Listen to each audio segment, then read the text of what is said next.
On to today's show, we're going to talk about the latest on NBA RSNs and look ahead to the Cavs West Coast road trip. It's a business and basketball edition of Locked On Cavs. You are Locked On Cavs, your daily Cleveland Cavaliers podcast.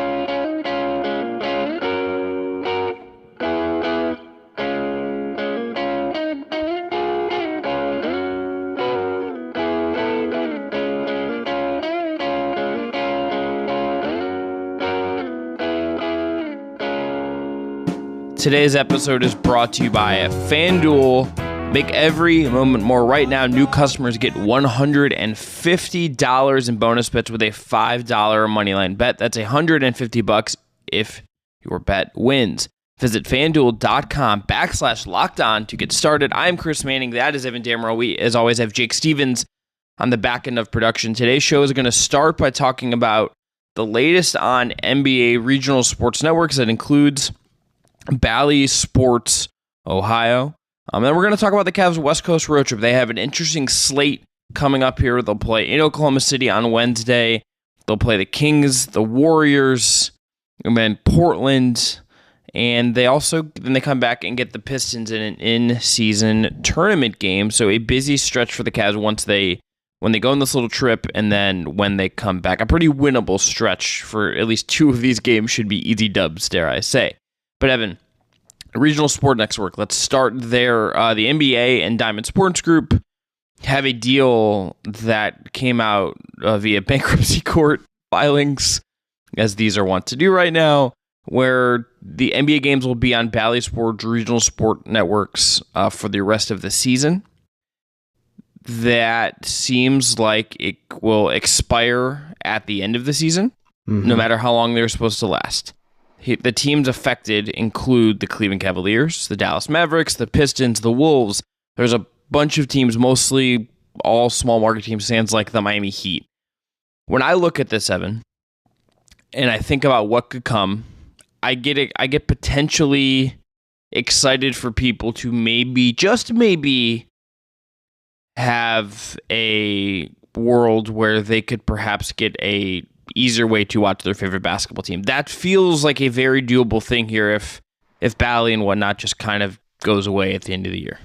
So we kind of talked about this when I vented about my frustrations when it comes to RSNs or streaming services in general, that there is way too many on the market. And I still feel that way. Like, I feel like people are going to revert back to piracy, and the NBA and NFL especially really want to avoid people pirating or watching their games via illegal streams. But to your point, like Bally Sports, there has always been quite a bit of speculation on how long they would last, especially because the bankruptcy stuff kind of came out like pretty soon after it was announced that like Bally Sports would be the carrier replacing Fox Sports for a lot of teams and everything. And to your point, like I know I have my quarrels with streaming services, and it depends on what the price package is and everything in between, but this is a very clean gateway for the Cavs to offer fans an alternative who either cut the cable or in college or just don't want to pay for a cable package to begin with, or like Fubo or whatever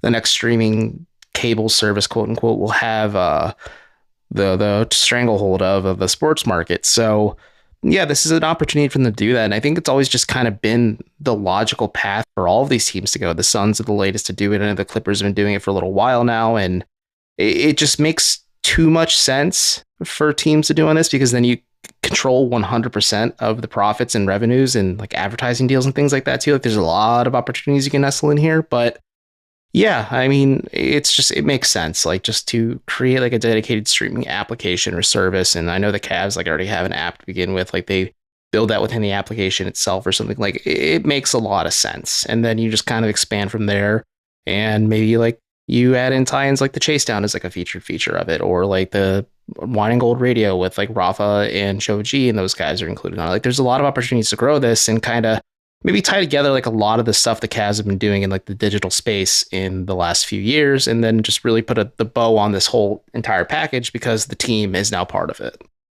Yeah, look, I want to just say this should hopefully be just goes without being said, but like you would want in this world, really people who do really good work at Bally John Michael, Serena Winters, Austin Carr, like all the back end people whose names you don't know. Like you would hope that in a new structure, those people just can get moved over to something else. That would be like part of my hope with this. I think the part of this is Robbie Callan, I think, wrote really well about this over at Uprocks. There is a world where even if you have, there are bigger teams, the Lakers and the Knicks, I think most notably make so much off their local rights, and these smaller markets do not. Well, my counterpoint to the Knicks is they literally are on the MSG network. So like they already pretty much have their own TV network. They can just they can go streaming with it. And I think they already have. Like them and the Yankees are together in that package. Sure. But I think that when I look at this, I think the way this could go is something that's more like what MLS is doing with Apple. Like they have you pay a flat fee once a year and you get access to every single game and there are no blackouts. Like I want to see something like that. Something you can just go to NBA.com or through your streaming service provider. Like I use Fubo, people use DirecTV Stream, or people use YouTube TV, or people use Hulu with live TV. Say we use Spectrum sometimes at our house, but again, blackouts we're at the mercy of. So. Right. So let's just blow past that. Let's get a world where you can go to one of these companies or the league itself or the team itself if you want to just buy, like, if you're just, hey, I don't care about every team. I just want to pay what X amount of dollars for the Cavs for the whole year. Great, let's do that. Let's just do that. And then if it's an NBA driven product, let's also just like make the service, the streaming service good. I'm a people that listen to the show regularly know this. Soccer is like my diehard fandom sport. That is like my cut my brain off. Your dumb sport. Yeah, that's my dumb sport. You become a dumb fan for the entire match. Yeah, like if you catch me at Old Angle watching Tottenham Hotspur games, I will A, buy you a Guinness if you say hello to me, and 2, Guinness is delicious. Black coffee on a Saturday morning, oh baby, that's freaking a ride. But if you like stouts.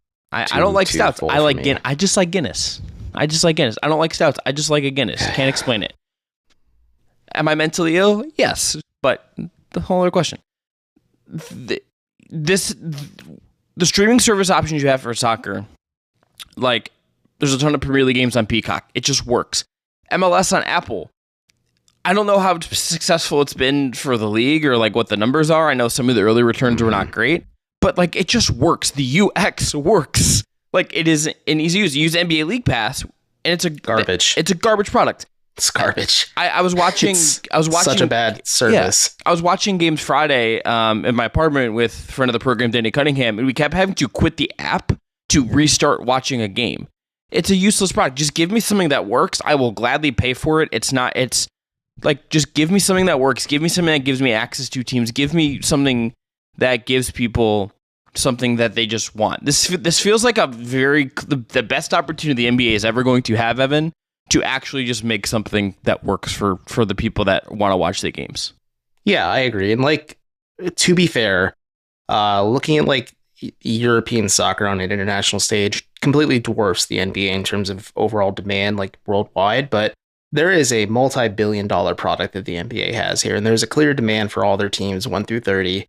And if the Cavs or the NBA itself were to, whether the NBA beefs up League Pass finally, even though people have been complaining about it for like the last half decade at this point, or it's just the Cavaliers offering it on like an individual level, like there is an opportunity here for the Cavs or just the NBA in general, just to kind of cut out the middleman with these RSN services and just provide the product itself. Because again, like, the reason why Netflix, Hulu, Prime Video, like some of the more early emergences of streaming apps came out was to counterbalance piracy, because people are willing to pay $5, $10 a month, or let's just say $100 a year for a service. I'm sure the prices would be different now, but people were more than comfortable if they could afford it, pay for that, versus like having everybody pirate it because they either are blacked out or paying for a service that doesn't work, like Bally's, or they just, aren't getting what they want with League Pass. So like there's an opportunity here, and I'm very curious to see how the league or even the Cavs explore it. Very excited. I mean, like this is one of those things we're just gonna like find out. Like like asking JB Bickerstaff about this will be pointless. It's like, yeah, JB is not the guy you want to talk to about this, or like a player. Like they show up and hoop, but yeah, it's just, it's we will find out very soon. This was essentially like I don't know if a year-long life extension where Bally's is already circling the drain because, like you said, this came out of a bankruptcy filing. So, like, they filed for Chapter 11. There's not much left here, guys. Like, they can drag this out for the remainder of the season, maybe as a matter of convenience, but they're not gonna like keep this going forever. Like, either it's gonna be a different RSN name. It's not gonna be like maybe it's Fox Sports again or whatever. Who knows? But or like it's Fubo Sports, like Fubo just dominates the market completely because they do have a sportsbook kind of that they could just work with that. So I don't know, like I'm just very curious to see what comes out of this because there's only the clock is ticking and it gives them a life extension to get through the NBA season and the NHL season. And then they can kind of reapproach the topic on, all right, where do we go from here? And I wouldn't be surprised if the Cavs aren't like maybe planning some type of contingency plan on the back end, or as any of these teams that are impacted by it are not planning a contingency plan on the back end. Yeah, I think the clock is now. I think it is the next. This has to probably get figured out in a real world by like the end of this season, so you can actually make sure it works. We'll see. I'm very curious to hear where this goes. A lot more to be done in the story. This will not be the last time we talk about this. But coming up next, let's talk about some basketball. West Coast road trip coming up. We're going to start by looking at which game on this road trip we're most excited to watch. That's coming up right after this. Today's episode is brought to you by FanDuel, the official sportsbook of Locked On. Right now, new customers get $150 in bonus bets with any winning $5 bet. And remember, FanDuel is America's #1 sportsbook. That is $150 if your team wins. So if you've been thinking about joining FanDuel, there's no better time to get in on the action. Their app is so easy to use. There's a wide range of betting options, including spreads, player props, over-unders, and more. And if you're into the NBA, they have in-season tournament odds, game-by-game odds, award odds, everything you could want from NBA betting you can find on FanDuel. So right now, visit FanDuel.com/LockedOn and kick off the NFL season and everything else going on over at FanDuel. That's FanDuel, official partner of the NFL. And remember, new customers get $150 in bonus bets with any winning $5 moneyline bet. All right, we are back. Let's talk about the game we're most excited to see of the Cavs road games on this trip.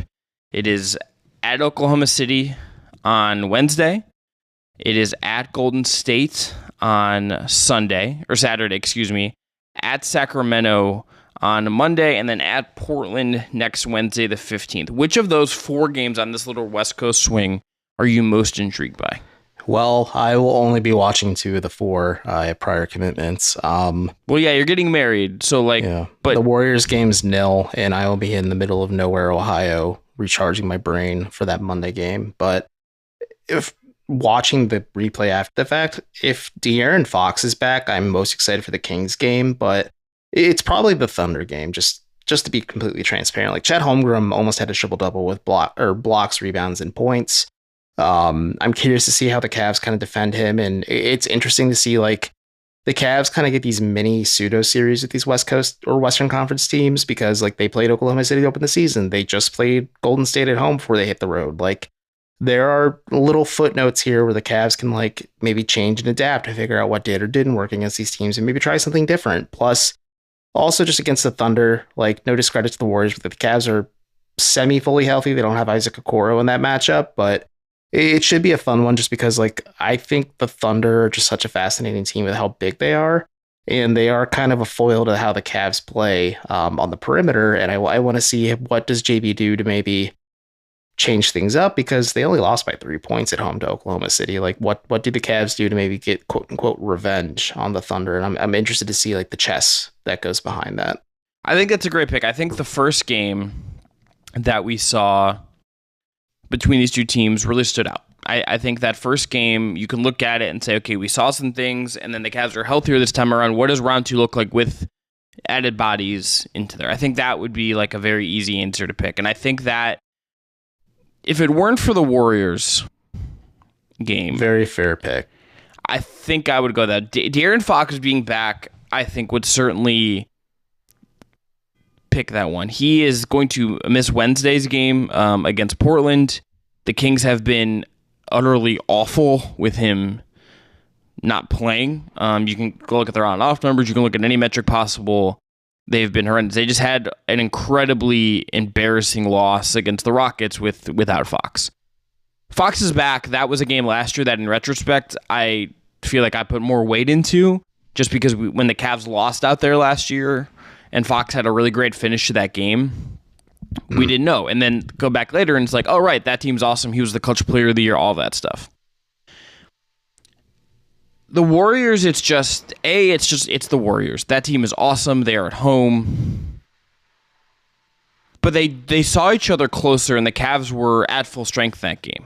And the Warriors were as well. But, do we see more Kevon Looney in that game? Do we see, does Clay get going a different way? Does Curry go off even more? If Okoro was back, what does that mean for Cleveland's rotation? Just how do things look differently if he's back out there? And so is there any difference you notice just of how things work with him or not work? So I think it's the Warriors one for me, but I think the Thunder is 1B, and the Kings would be right there as well.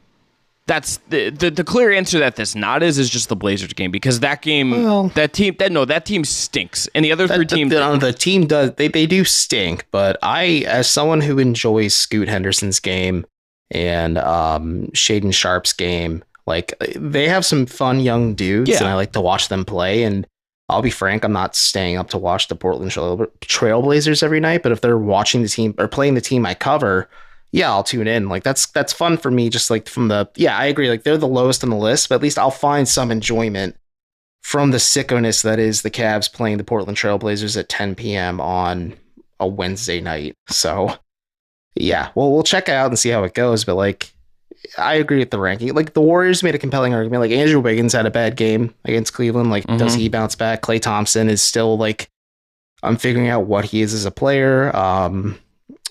Darius Garland wrote it out perfectly. The Warriors play small, and the Cavs kind of applied a ton of pressure to them in that first game. Does Golden State kind of counterreact to that a little bit, and maybe not play bigger, but have a pretty clear understanding there's going to be pressure at the rim, and they kind of defend the paint a little bit more than the perimeter, and Cavs get hot from three. There's a lot of fun ways to look at the Thunder game and the Warriors game, because it is a home and home series that are not too far apart. So there's a little bit of freshness and relevancy between these, whereas in a normal NBA schedule of years past, they would play Golden State to open the season, or on a Christmas if LeBron was here, and then they would head out to Golden State, or Golden State would come to Cleveland towards the end of the year, when everyone's either resting or it's just a random game everyone has to get up for. So I think it's fun that the schedule is kind of structured this way, because there is the chess component of this that you can really digest when you watch either of these matchups.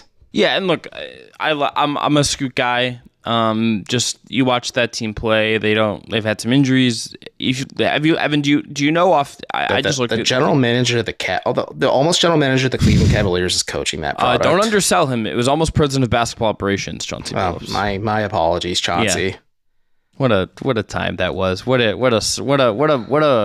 really bleak. On it, say what you want about.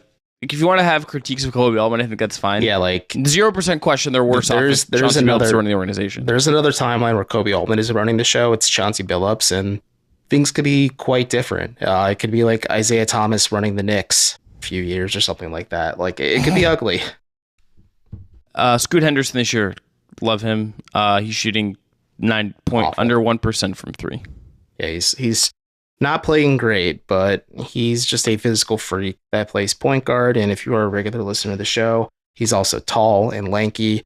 Those check all my boxes for players I like to watch. And this draft class is loaded, and Scoot's a part reason why this draft class is loaded. And yet you're a Maxey over Halliburton guy.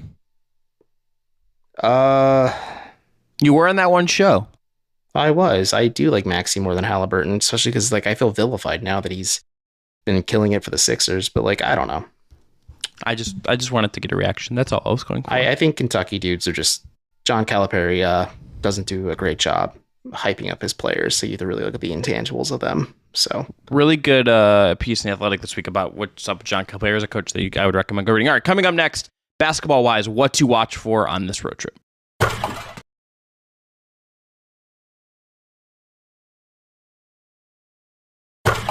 Okay, Evan, on the court for me. I think my base answer would be let's just pick Darius Garland and his aggression. So I think I'm going to do that. I have another one that I've thought about, and I have another one that is kind of on my mind coming off of the Warriors game in particular. And I'll say if you pick it, I'll say so. But for me, the Garland aggression, and I just cannot get the image of him looking at Tristan Thompson when Thompson gets the rebound and clapping his hands and demanding the ball, right? I cannot get that out of my head. I cannot get that just out of what it means if he's going to play that way. It's a really big deal. So for me, that's it. I want to see if that Garland's back. He looks healthy. He looked much better in game 2 back versus game 1. I want to see just what this looks like as the road trip builds, as they can actually build some sustainability, or as they can build just more off of what we've seen so far. So for me, it's how fast do they play, how up tempo is the offense, and specifically how does Garland be the one leading that? Yeah, I agree with that take over the entire scope of this road trip that the Cavs are going on. Looking through the lens of just Oklahoma City or even Golden State or Sacramento as well, just because Sabonis is still out there, even though the Kings are objectively awful without Fox out there as well.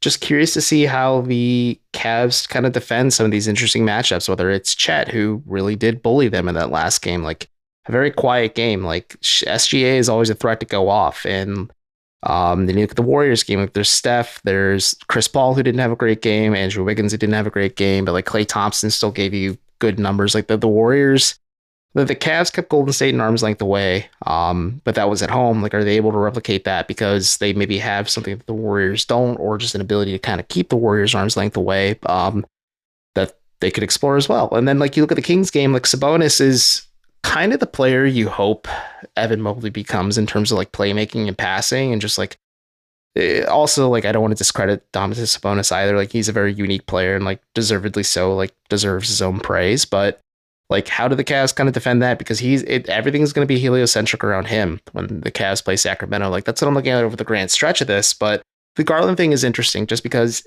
is he on a minutes restriction much longer? He did look very good against the Warriors. Do the Cavs still kind of want to ease him back in because hamstrings are so tricky? Or if everything just kind of clears and checks and he's still feeling right after game 1 of this trip, okay, Darius, we're just going to let you just run as long as you want and as fast and hard as you want and play as hard as you want.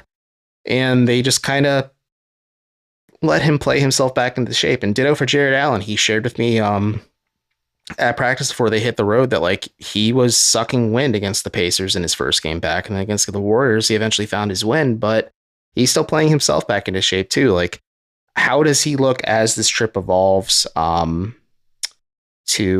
just kind of, we get a clearer vision of what this team is on either end of the floor, because I do think they have the ability to be top 5 in both offense and defense, but is this trip kind of the early foundations of it as the Cavs ease 2 pretty core components into what they're doing back into the rotation? I think the other part of this goes hand in hand is just defensively. How do those is just kind of with what you're saying with Allen. Allen as a big and Mobley as a big were so incredible against Golden State and set. I think as much as we talked about Garland and I have leaped onto that in terms of the offense, that was maybe just as big of a story. So if that continues, here we go. If things can really get kind of rolling here. No, they absolutely can.